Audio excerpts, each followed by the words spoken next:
Oui, effectivement, nous avons parcouru quelques établissements de la commune de Ziguinchor. Et je rappelle que c'est une visite qui entre un peu dans le cadre de la mise en œuvre du plan de communication élaboré à l'issue donc de la levée du mot d'ordre de grève des enseignants.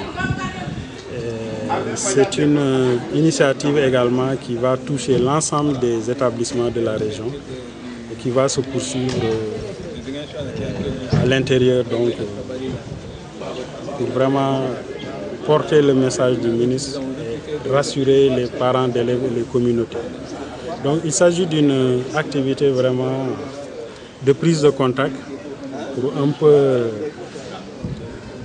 s'assurer de l'effectivité de la reprise, mais il s'agit essentiellement d'une activité vraiment d'explicitation du message du ministre, mais une activité également qui vise à rassurer les parents d'élèves et l'ensemble des membres de la communauté éducative.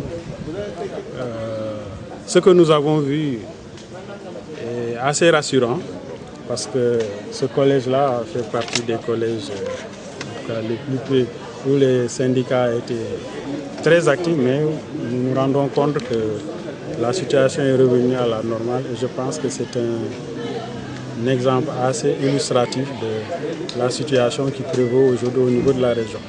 Donc la situation est globalement revenue à la normale parce que comme je l'ai dit tantôt, nous avons été moins perturbés que les autres régions, mais même là où il y a eu des perturbations, vraiment, la reprise est effective et la dynamique enclenchée elle est très bonne. Les acteurs sont mobilisés, les professeurs, l'administration scolaire, les parents d'élèves. Donc c'est vraiment rassurant pour le système éducatif régional.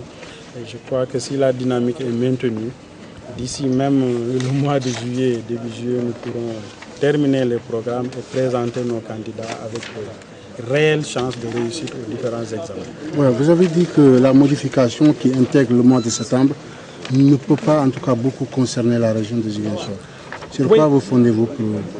Oui, parce que en tout cas les données que nous avons à notre disposition, notamment en termes de quantum horaire, en termes même d'évolution dans le programme, dans les différents programmes disciplinaires, donc toutes ces informations aujourd'hui nous permettent d'affirmer que si la tendance est maintenue, d'ici le 15 juillet, au plus tard le 31 juillet, tous les établissements auront bouclé leur programme et qu'à partir de ce moment, nous n'aurons pas besoin de revenir en septembre parce que le mois de septembre est surtout réservé aux retardataires, notamment dans les compositions, aux retardataires dans le déroulement des programmes.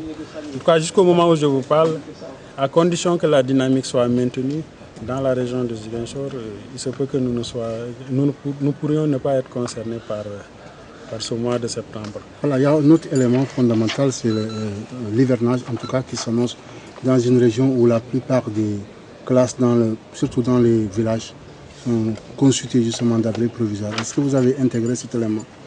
Oui, nous l'avons intégré et Dieu merci parce que si on était dans la même situation que d'autres régions, aujourd'hui nous serions obligés de revenir au mois de septembre avec tout ce qu'il y a comme inconvénient en termes d'abris provisoires.